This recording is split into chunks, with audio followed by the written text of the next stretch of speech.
Pelo sinal da Santa Cruz, livrai-nos Deus, nosso Senhor, dos nossos inimigos. Em nome do Pai, do Filho e do Espírito Santo. Amém. Amém. Atos dos Apóstolos, capítulo 7, versículos do 20 ao 36. Se você quiser acompanhar conosco, pegar aí na sua Bíblia, tá bom? Atos dos Apóstolos, capítulo 7, versículos do 20 ao 36. Assim nos diz a palavra de Deus. Por aquele tempo, nasceu Moisés. Era belo aos olhos de Deus. Durante 3 meses foi criado na casa paterna. Enjeitado, adotou a filha do faraó, que o criou como filho seu. Assim Moisés foi instruído em todo o saber dos egípcios, e era poderoso em palavras e obras. Quando tinha 40 anos, resolveu visitar seus irmãos, os israelitas. E certo dia, vendo um egípcio maltratar um deles, tomou a defesa do irmão e o vingou, matando o opressor.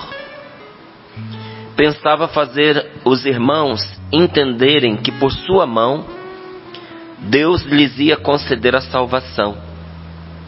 Mas eles não compreenderam. No dia seguinte apresentou-se a eles enquanto estavam brigando, com a intenção de reconciliá-los na boa paz. Falou: homens, vós sois irmãos. Para que maltratar um ao outro? Mas aquele que estava maltratando o outro o repeliu e disse: quem te constituiu chefe e juiz sobre nós? Queres talvez matar-me, como ontem mataste aquele egípcio? A estas palavras Moisés fugiu e foi viver como migrante em Madiã, onde teve 2 filhos. 40 anos mais tarde, apareceu-lhe no deserto do Sinai um anjo, na chama de uma sarça ardente. Moisés ficou admirado com a visão e aproximou-se para olhar de perto. Então se fez ouvir a voz do Senhor: eu sou o Deus de teus pais, o Deus de Abraão, de Isaque e de Jacó. Moisés tremia de medo e não ousava olhar.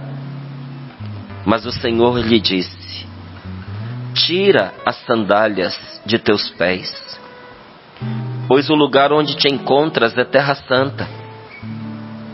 Sim, eu vi a opressão de meu povo no Egito e ouvi o gemido deles. Eu desci para os libertar.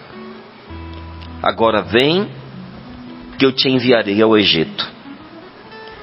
Assim os nossos pais renegaram este Moisés, dizendo: quem te constituiu chefe e juiz?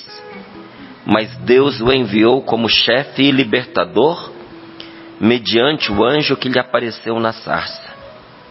Ele os fez sair, realizando prodígios e sinais na terra do Egito, no Mar Vermelho e no deserto durante 40 anos.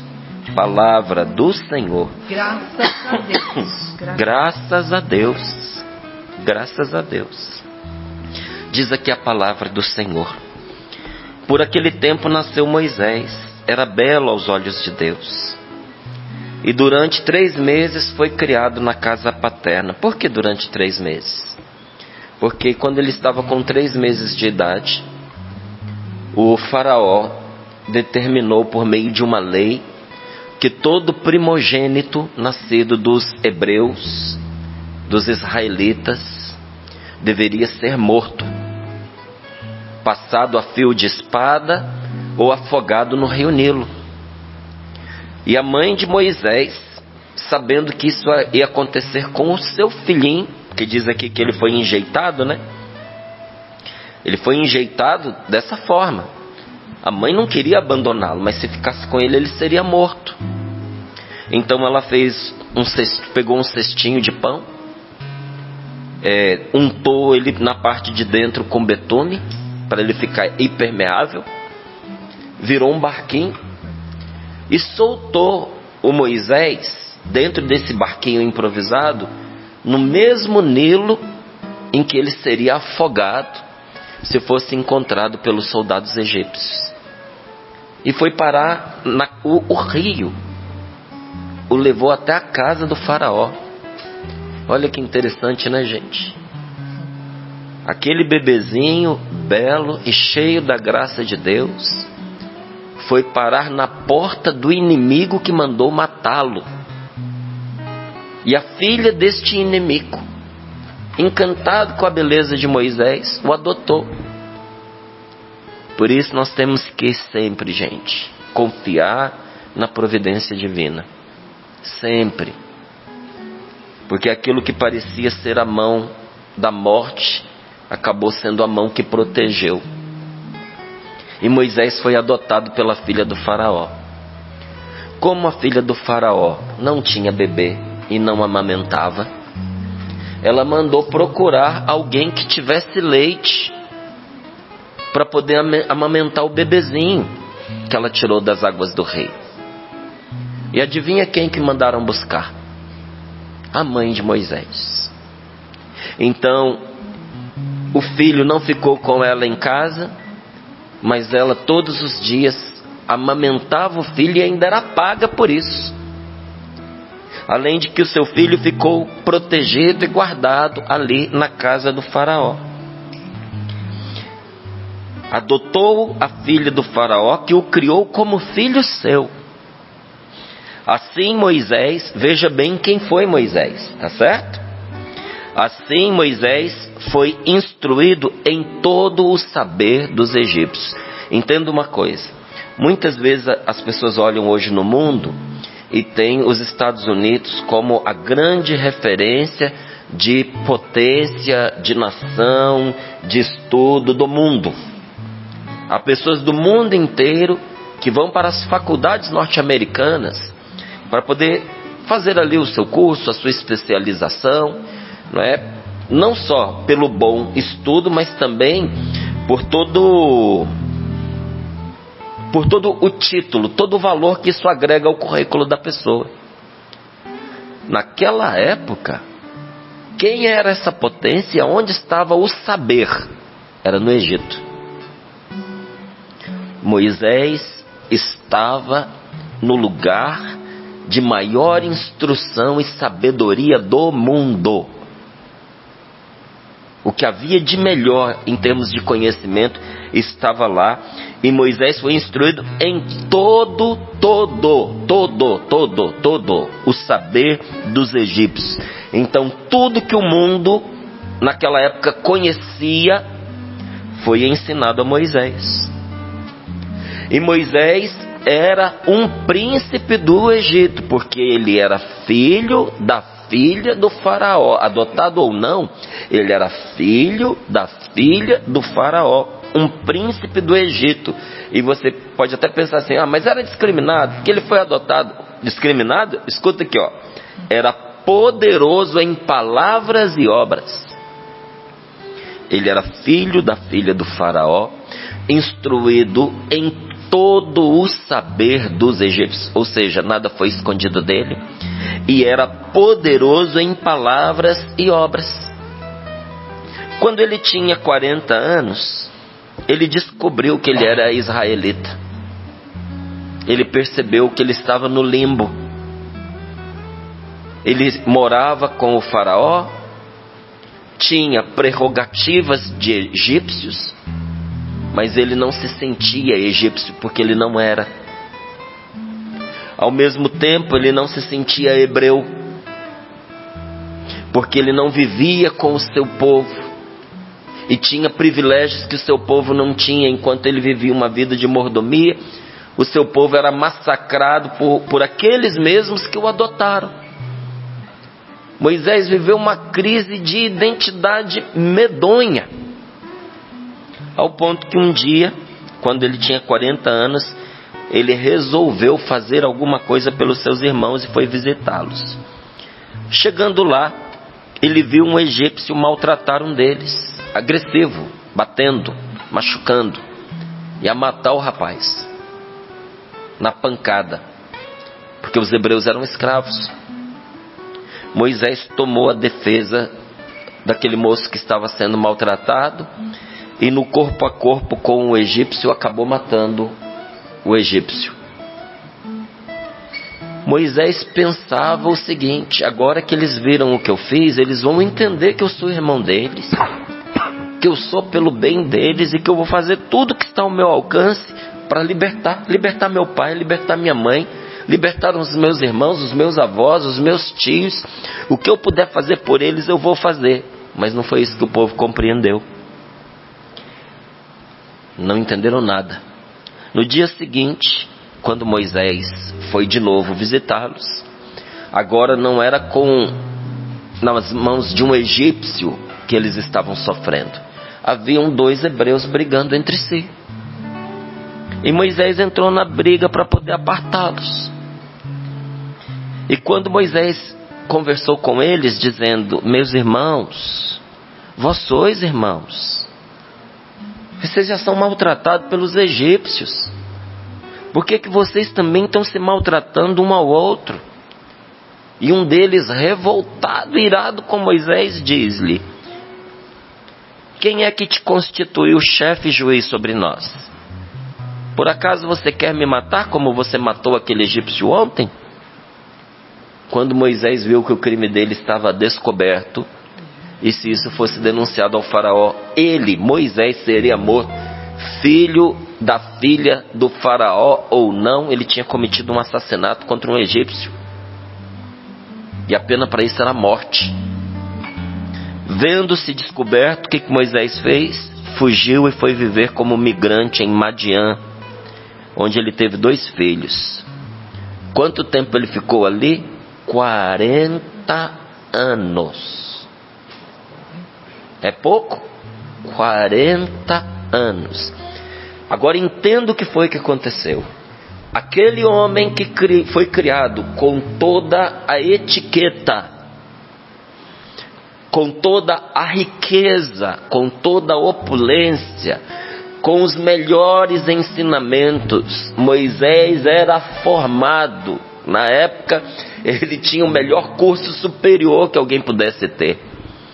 Com certeza ele falava outras línguas, ele lia e escrevia em outras línguas.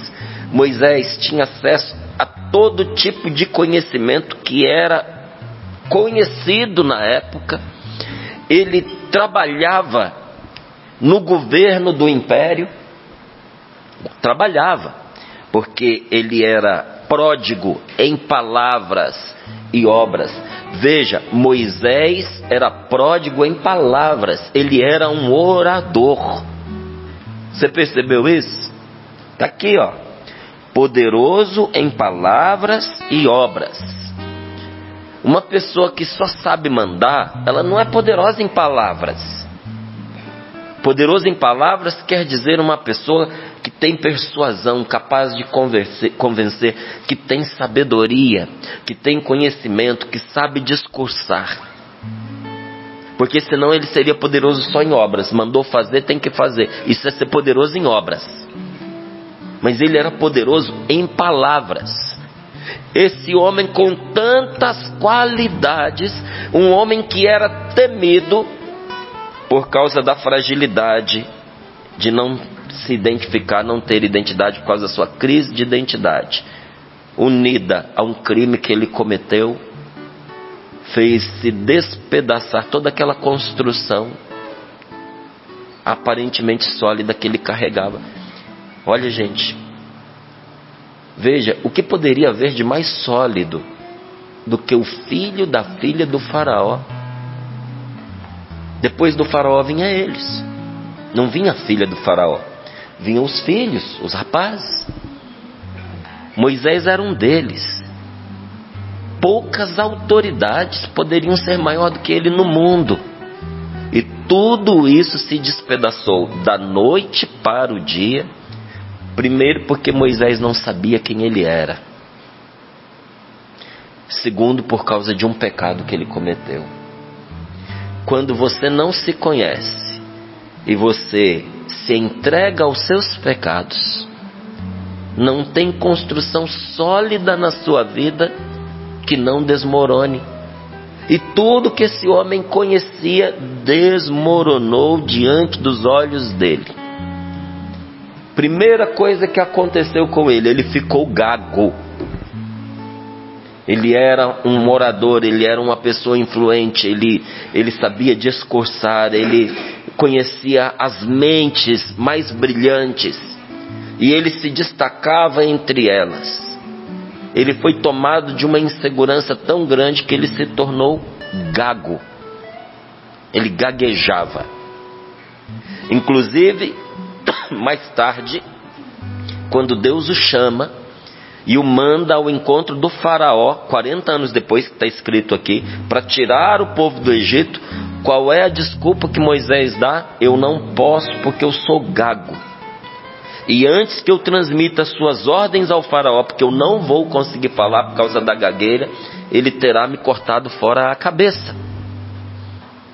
Porque agora ele era gago já há 40 anos. Você não cura essa gagueira da noite para o dia. Moisés foi viver num país que não era o dele. Nem Egito, nem a terra dele lá de Israel. Moisés foi viver na terra alheia. Foi viver como estrangeiro. Moisés não tinha nada, não tinha terra, não tinha casa, não tinha rebanho. O pior serviço que você podia dar a alguém naquela época era ser pastor de rebanho. Porque o pastor do rebanho faz nada. Ele vai com o rebanho. E tanto isso que eu estou te dizendo é verdade, que muitas vezes esse serviço era dado a crianças. Lembra que Davi era pastor? E Davi era pastor quando ele era ainda um menino. Davi enfrentou Golias sendo ainda um menino. Tanto que a gente vê as representações, as pinturas que são feitas, é um menininho com estilingue e um gigante. Davi era um menino e era pastor. Era serviço de criança, era serviço de mulher. Não é porque não demandava força física. Então muitas vezes muitas vezes quando não tinha-se que pastorear muito longe, quem ia fazer esse serviço eram as mulheres. Aí quando tinha-se que pastorear mais longe, mandava-se um homem para que alguma mulher não fosse vítima de algum salafrário, né? Mas era um serviço que ninguém queria fazer. E era um serviço de má fama, sabe? Não era uma boa fama. Os pastores de ovelhas tinham uma fama terrível. E sabe quanto tempo Moisés ficou nessa lenga-lenga? 40 anos. 40 anos parado. Essa é a verdade. Isso é para você entender que mesmo entre as pessoas de Deus, e mesmo em meio aos escolhidos, muitas vezes o Senhor nos chama à parte por um tempo. Muitas vezes o Senhor nos tira do nosso trabalho. Muitas vezes o Senhor nos manda ficar quietos e aprender antes de sairmos outra vez para atuar. Porque Moisés era sábio da sabedoria deste mundo, mas não era sábio da sabedoria divina. E com a sabedoria deste mundo, Moisés conseguiu apenas duas coisas horríveis: se tornar um assassino e inimizar-se com o seu povo. Tanto que ele desenvolve um complexo de rejeição, depois do que aconteceu, daquela briga que ele separou. Ele se sentiu profundamente rejeitado pelo seu povo. E quando Deus o manda, ele diz: eles não vão me ouvir, porque não me ouviram naquela época em que eu tinha alguma autoridade, vão me ouvir agora.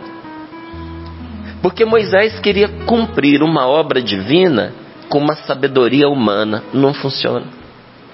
Por isso que às vezes a senhora está tentando curar o seu casamento e não está dando certo. Porque a senhora já fez tudo o que a senhora podia, dentro do que manda a sabedoria humana. Só que Deus quer que essa missão seja cumprida com uma sabedoria divina. Talvez, meu amigo, você esteja aí padecendo, sofrendo, porque tem muitas situações dentro da sua casa, da sua família, que você precisa resolver. Coisas que envolvem relacionamentos familiares, da sua família com seus entes queridos, pais, irmãos, cunhados, sogros. Coisas que envolvem uma sociedade, coisas que envolvem o sustento da sua casa, coisas que envolvem o bom relacionamento entre você e a sua esposa. E você está dizendo, já não sei mais o que fazer, porque parece que o mundo inteiro está despencando na minha cabeça. Tudo o que eu sei eu já fiz. Você usou da sua sabedoria humana, mas muitas vezes essa sabedoria humana não funciona nas coisas que a gente acha que são óbvias. A gente faz o óbvio, mas o resultado nem sempre é óbvio, porque nós usamos o instrumento errado. Você está indo com sabedoria humana, onde você teria que ir com sabedoria divina. Aquela sabedoria que nasce do encontro com Deus, aquela sabedoria que nasce da oração, aquela sabedoria que nos acompanha quando Deus nos manda ir e fazer. E enquanto a gente não aprende essa sabedoria, Deus não pode cumprir por meio de nós aquilo que Ele precisa fazer. Então, quando a gente abre o coração, ou alguma situação torna isso propício, Deus nos chama de lado, nos coloca à parte por um tempo, nos tira dos nossos trabalhos, às vezes uma missão, às vezes o seu trabalho até evangelizador, viu? Às vezes o seu trabalho físico, material, às vezes do seu cargo, da sua posição de liderança dentro da sua casa, dentro da sua família, e põe você quietinho para você aprender, antes de você sair outra vez para você atuar, para você evangelizar, para você ministrar. E nessa hora a gente olha, nessa hora a gente sofre, a gente reage, a gente recusa, a gente rejeita, custa aceitar, porque a gente acha que é perda de tempo esta parada. Mas não é perda de tempo os dias que nós somos obrigados a parar. Não é perda de tempo os dias que nós somos obrigados a parar por causa de um desemprego, por causa de uma enfermidade, por causa de um luto. Às vezes nós somos obrigados a parar por causa de uma mudança, por causa de uma quebra de rotina. Você vem num ritmo, quebram a sua rotina por 1, 2 anos. Depois, para você voltar ao ritmo, leva um tempo. Você fica parado até você entender o que aconteceu. Na quebra de rotina. Às vezes nós somos parados por causa dos nossos planos despedaçados. Você tinha projetos, você tinha planos. E de repente esses planos foram destruídos. Aí o que você faz? Estou perdido, não sei por onde eu começo. Tudo que eu pensava fazer acabou. Tiraram o chão de debaixo do meu pé. Então agora só me resta parar, porque eu não sei para onde ir. Às vezes nós somos obrigados a parar diante de planos despedaçados. Às vezes nós somos obrigados a parar diante de um coração despedaçado. Às vezes não foi o plano, às vezes foi o coração. A punhalada foi tão grande que você não tem condições de prosseguir. Não consegue. Mas você aceita que esse seu irmão aqui lhe diga um segredo? Deixa eu te contar uma coisa. Não é perda de tempo os dias que nós somos obrigados a parar. Tudo isso Deus aproveita em nosso favor. Tudo isso Deus aproveita. Deixa eu te contar uma história que vai te ajudar a entender melhor. Em dias antigos, um cavaleiro que fugia dos seus inimigos, ele notou que a ferradura do seu cavalo não estava bem.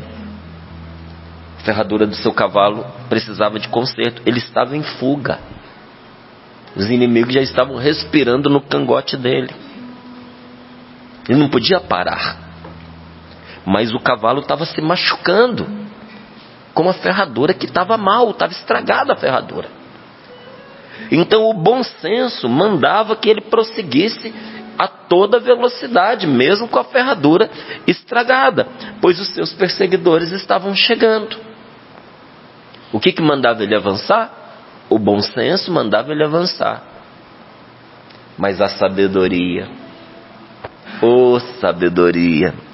mas a sabedoria o aconselhava que ele já parasse e que gastasse algum tempo para consertar a ferradura. O bom senso dizia: os seus inimigos estão chegando, foge, voa. O cavalo que se exploda com essa ferradura aí quebrada. Se você parar, você vai morrer. Você precisa continuar, diz o bom senso. Diz a sabedoria humana. Diz a sabedoria prática. Diz a lógica. Diz o óbvio. Mas a sabedoria verdadeira, o que dizia para ele? Para e conserta a bendita da ferradura. Assim, embora ele ouvisse o galopar dos inimigos na sua cola, ele parou por alguns minutos, até que o casco do animal estivesse em ordem. Consertou a ferradura. A seguir, terminando rapidamente, saltando de volta para a sela do seu cavalo, quando os seus inimigos já podiam ser vistos a uns 100 metros de distância, estavam colados, praticamente o alcançaram. Quando os inimigos estavam às suas vistas, foi quando ele pôde voltar para a sela do cavalo. Mas ele saiu dali numa disparada tão grande que não parecia mais correr, ele parecia voar. Então ele percebeu que ter parado permitiu que ele escapasse ainda mais rápido. Muitas vezes Deus nos manda parar e refazer as nossas forças antes de nós prosseguirmos para o próximo passo da jornada, para o próximo passo do trabalho, para o próximo passo do relacionamento. Nós precisamos, gente, de novo eu lhe digo, confiar na providência divina. Quando ela diz que tudo concorre para o bem dos que amam a Deus. Até essa parada na minha vida que eu não entendo, Márcio. Até a parada da dor. Até a parada da dor, querida.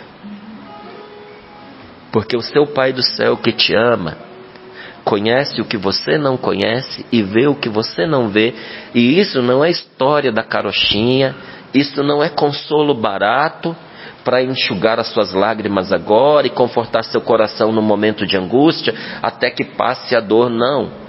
Essa é uma verdade que basta você se afastar um pouquinho no tempo, que você vai olhar para trás e vai dizer: ele tinha razão. Não foi em vão. Deus viu o que eu não via. Deus sabia o que eu não soube. Deus me guiou quando eu estava na escuridão.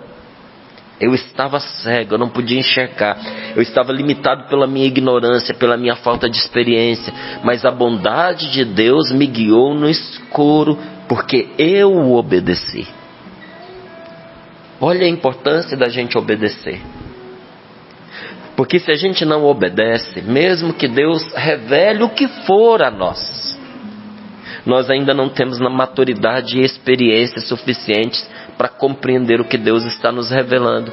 Tanto que lá na frente a gente vê, Deus estava me mostrando e eu não enxergava. Deus me deu sinais e eu não via.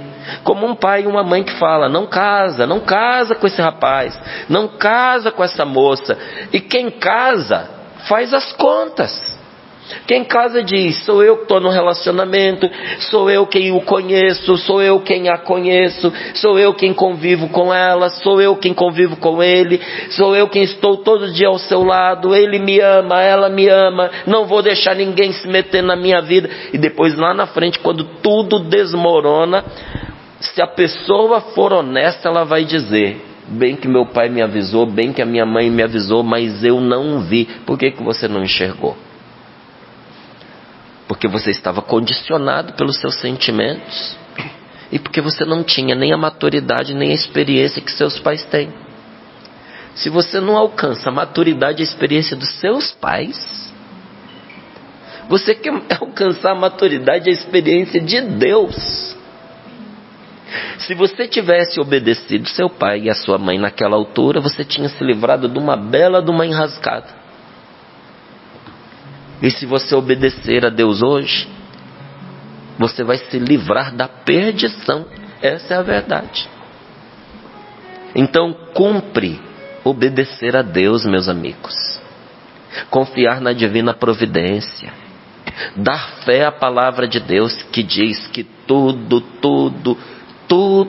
absolutamente tudo concorre para o bem dos que amam a Deus, dos que são de Deus, dos amados de Deus. Então, por vezes, Deus nos manda parar para refazer as nossas forças antes de prosseguirmos para o próximo passo. Por vezes, Deus nos dá alguém para nos ajudar em nossas deficiências, porque ninguém nesse mundo detém todos os dons.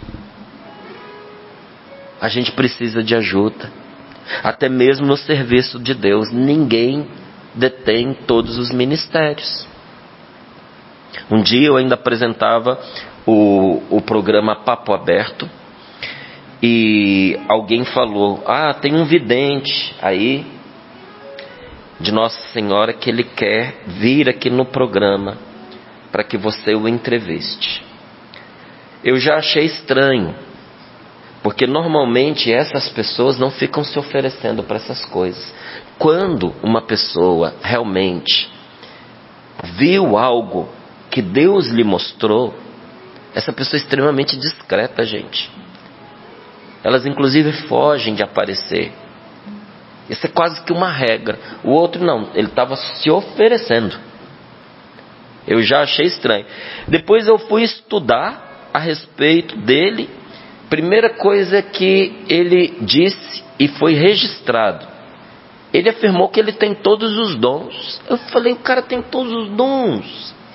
Ninguém, nenhum papa, nenhum santo na história da igreja tem todos os dons, porque todos os dons do Espírito Santo, o Espírito Santo concedeu à igreja, que só tem todos os dons quando o Espírito Santo está nela, e todos os irmãos para quem o Espírito Santo distribuiu os seus dons estão nela. Então a igreja tem todos os dons porque tem o meu, o seu, daquele, da outra, entende? Não, mas esse daí congregava nele todos os dons. Eu falei: meu Deus, é demais para mim. E depois o camarada teve a capacidade de dizer que os livros dele foram ditados palavra a palavra por uma força. Eu falei: é psicografia? Eu falei: não dá, eu não posso. Sinto muito, não vou chamar porque vai ser ruim para ele.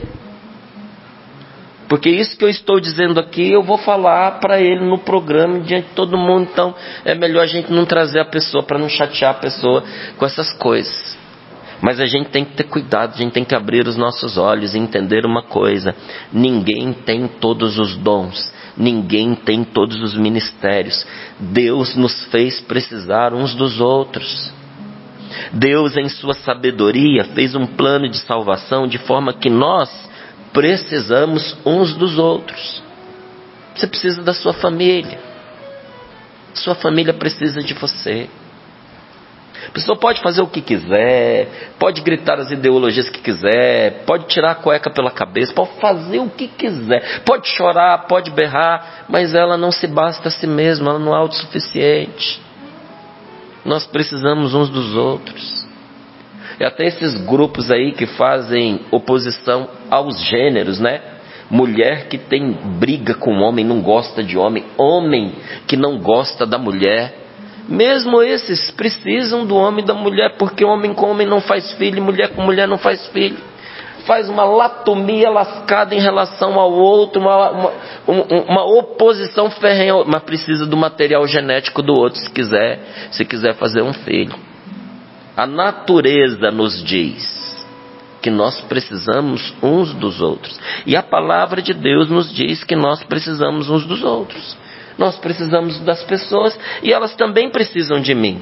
E um caso que nos ajuda a entender é justamente de Moisés. Deus chamou Moisés.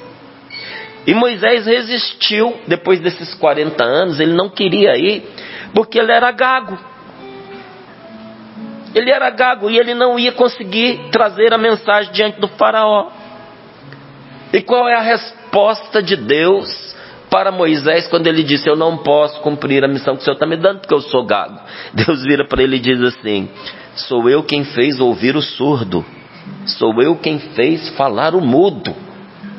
Imagina, você vira para Deus e diz: eu sou gago. Ele diz: rapaz, quem fez o mudo falar fui eu, quem fez o surdo ouvir fui eu. O que você pensa nessa hora? Ele vai me curar, porque se ele fez o surdo ouvir e fez o mudo falar, ele vai me curar. Sabe o que Deus faz? Leva o seu irmão Arão, ele vai falar por você. Eu digo para você, você gagueja para ele e ele fala para o faraó. Simples assim. Nossa, eu vou te dizer, Deus quebra as pernas da gente muitas vezes, né? Então é razoável que a gente esperasse que Deus fizesse um milagre, desatasse a língua de Moisés, de modo a causar inveja ao melhor dos pregadores. Mas Deus não fez assim. Deus pôs ao seu lado o seu irmão Arão. Sabe? Moisés já tinha autoridade demais, já tinha poder demais. Deus o fez humilde, precisando de alguém. Deus talhou Moisés pelos caminhos da humildade. Tanto que na palavra de Deus diz algo que não diz de mais ninguém. Diz que Moisés era o mais humilde dos homens. Meu Deus. E sabe qual era o outro título de Moisés? Amigo de Deus. Deus que falou, não foi outros. Com outros eu falo por intermédio de alguém, mas com meu amigo Moisés eu falo face a face, como um homem fala com outro homem. Meu Deus do céu. Isso é que é diploma, e isso é o que consegue a humildade. Então na vida ninguém se basta a si mesmo. Todo mundo precisa de alguém, toda pessoa precisa de ajuda. E às vezes aquelas que negam que precisam de ajuda são as que mais precisam, gente. Precisam tanto que não conseguem reconhecer. Estão anêmicas afetivamente. Porque a anemia, ela tem essa característica, né? A pessoa anêmica rejeita a comida. E ela precisa da comida, porque se ela não comer é que ela fica anêmica mesmo. É um ciclo que leva à morte. Ela não come porque é anêmica, e ela é anêmica porque não come, e vai até a morte. Tem pessoas que são anêmicas emocionalmente. Elas não querem o que elas mais precisam: do afeto, do amor e da ajuda das pessoas. Então às vezes quando você vê alguém recusando, é porque a pessoa precisa demais mesmo. Então o caminho mais seguro para que a pessoa seja feliz é que ela encontre o seu lugar no sonho de Deus. É que ela descubra para que ela foi feita. Mas qualquer provação tira a felicidade da pessoa que está perdida. E perdida vive para se comparar com as outras. Sabe, quando eu não reconheço quem eu sou, quando eu não sei a minha identidade como filho de Deus, quando eu me sinto perdido e não reconheço os meus dons, os meus talentos, quando eu não sei para que eu estou neste mundo e começo a me comparar com as pessoas, quando chega a provação, qualquer provação tira a minha felicidade. Então, repito a você: qualquer provação tira a felicidade da pessoa que está perdida e que vive para se comparar com os outros. Vou te dar aqui alguns exemplos rápidos. O padre que se dedica às tarefas do leigo acaba menosprezando seu ministério sacerdotal. Eu entendo que muitas vezes a gente chega numa comunidade que o padre precisa ser o administrador. Mas ele é o padre. E se para ser o administrador da paróquia, onde ele é o único padre, ele tem que abdicar de celebrar a missa e de atender a confissão, coisa que só ele pode fazer, está errado. Porque administrar financeiramente a paróquia, as obras da paróquia, qualquer pessoa faz. Um leigo que está lá, que pode nas suas horas de intervalo do seu serviço, ceder ali algum tempo, dar uma força, ajudar. Uma pessoa que ele contrate para poder assumir a administração, pode fazer. Mas quem que ele vai contratar para poder atender a confissão, para poder celebrar a missa? Isso não se compra com dinheiro. Não é? Então o padre que se dedica às tarefas do leigo porque não reconhece o que ele recebeu, ele menospreza o seu ministério. O leigo que quer fazer o papel do padre se decepciona, porque ele não possui a graça de Estado para realizar isso. Tem coisas que não vão acontecer por meio do leigo, porque Deus não deu a autoridade para ele. Ele não tem autoridade. Sabe, a gente precisa chegar nas coisas com a autoridade de Deus. São Pedro diz que até para ser pai, para ser mãe, para ser um trabalhador, o que a gente for fazer, a gente precisa fazer com a autoridade de Deus, com o poder divino, com o Espírito Santo, em comunhão com Deus, com a sabedoria divina, não só com a sabedoria humana. Aí tem poder, aí transforma, aí a família se cura, aí a família se converte, aí a família se salva, aí o filho que se perdeu volta, aí o casamento é reconstruído.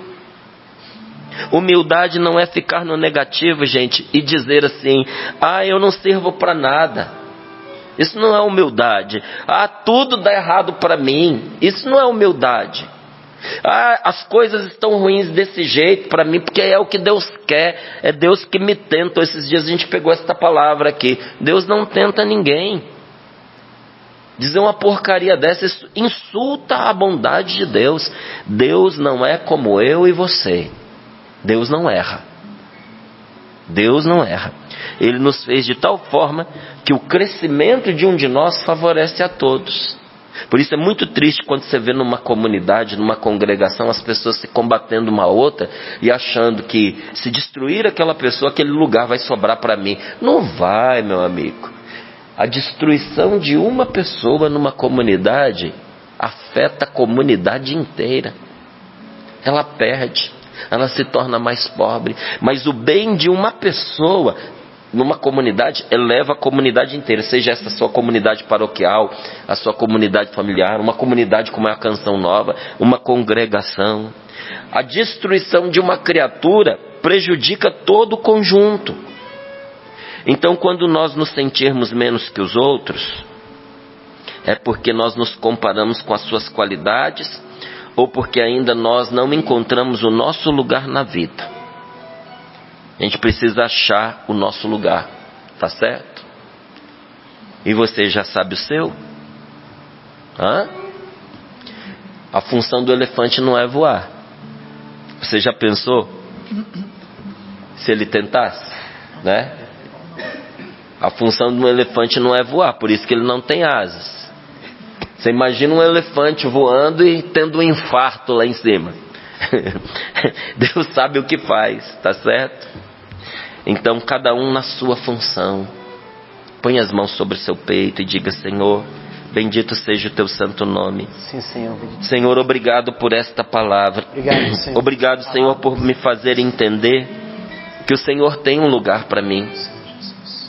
E que muitas vezes eu sou obrigado a parar pela vida, pelas situações, para eu ficar quieto e aprender, a fim de eu ocupar o lugar que me foi dado. Senhor, eu te agradeço, porque o Senhor não só me faz parar para entender quem eu sou e para o que o Senhor me chamou, mas eu te agradeço porque o Senhor não me fez sozinho, porque o Senhor me deu irmãos para caminhar comigo nesta vida, e para ser teu amparo para mim nas minhas necessidades. Obrigado, Senhor, porque quando eu entendo que cada um tem o seu dom particular, que cada um tem o seu lugar, Senhor, eu também entendo que eu não preciso me comparar com ninguém. Por isso eu te peço que nesta manhã, meu Deus querido, põe tuas mãos sobre o meu peito, sobre o meu coração, e cura-me como o Senhor também curou a Moisés, de toda falta de conhecimento de si mesmo, de toda crise de identidade, de não saber por que ele estava nesse mundo, e quando descobriu, não sabia como fazer, errou, porque viu a coisa certa, mas tentou de maneira errada, por meio de uma sabedoria humana, sem contar com a graça de Deus, só podia dar errado. Senhor, eu te agradeço e peço que o Senhor me cure de todo sentimento de rejeição, como o Senhor curou Moisés. quando ele foi rejeitado ao tentar fazer o bem para o seu povo, para a sua gente. Senhor, eu te peço que o Senhor ponha as suas mãos sobre meu coração e me cure de todas as vezes que, tentando fazer o bem para minha família, eu não fui compreendido e ainda por cima fui desprezado.